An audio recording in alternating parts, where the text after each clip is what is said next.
টানা ৬ বছর ধরে একই প্রতিষ্ঠানের ২ পদ থেকে বেতন নিচ্ছেন এক শিক্ষক। এমন চাঞ্চল্যকর অভিযোগ উঠেছে কিশোরগঞ্জের করিমগঞ্জ উপজেলার বালিয়া উচ্চ বিদ্যালয়ের সহকারী প্রধান শিক্ষক মোহাম্মদ শামসুদ্দিনের বিরুদ্ধে।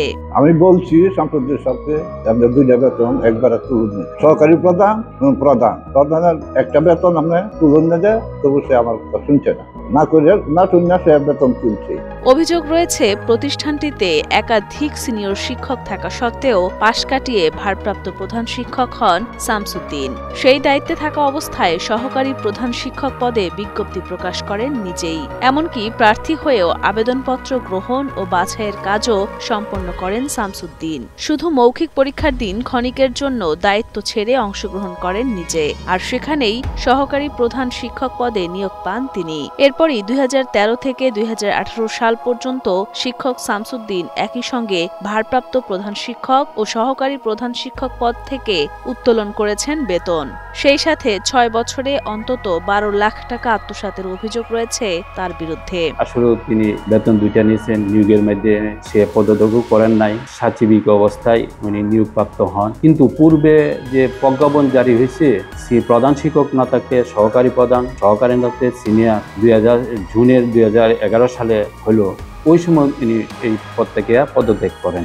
আমি প্রথম আসছিলাম 2/5/2010-এ। তখন আমাকে এখান থেকে তারা জোর করেই বাইর করে দেওয়া হয়েছে। পরে মামলা করে হাইকোর্ট করে 2019-এ আসার পরে আমরা দেখতে পাই এই অবস্থা। নিয়োগ বিধি অনুযায়ী ভারপ্রাপ্ত প্রধান শিক্ষক কোনো পদে আবেদন করলে তাকে আবেদন দাখিলের সাথে সাথেই দায়িত্ব থেকে সরে দাঁড়াতে হয়, কিন্তু সেই নিয়মও মানেননি তিনি। একজন শিক্ষকের এমন কর্মকাণ্ডে বিব্রত বিদ্যালয়ের দাতা সদস্য ও স্থানীয়রা। সুষ্ঠু তদন্তের মাধ্যমে বিচারের দাবি জানান তারা। আমরা দাতা হিসাবে এটাই চাই, আমাদের বাপ-দাদা এই স্কুলের মধ্যে কোটি কোটি টাকা সম্পদ দিয়ে গেছে, যাতে এই স্কুলের উন্নতি হয়, এটাই কিন্তু আমরা চাই। এবং যদি কোনো শিক্ষক এই প্রতিষ্ঠানে অনিয়ম করে থাকে, এটা তদন্ত সাপেক্ষে আমি এটা সুষ্ঠু বিচার চাই। একটা শুয়ে 2টা বেতন তোলা, যখন জানলাম এটা আমরা সুষ্ঠু বিচার চাই, সুষ্ঠু তদন্ত চাই।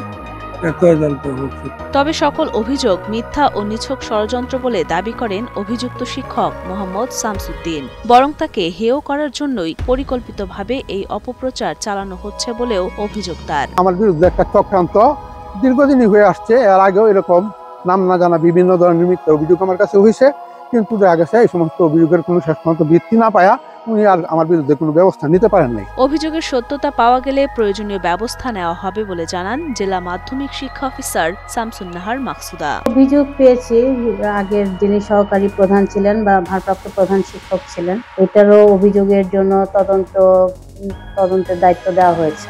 ওটারও রিপোর্ট আসলে তখন আমরা ব্যবস্থা নিতে পারবো।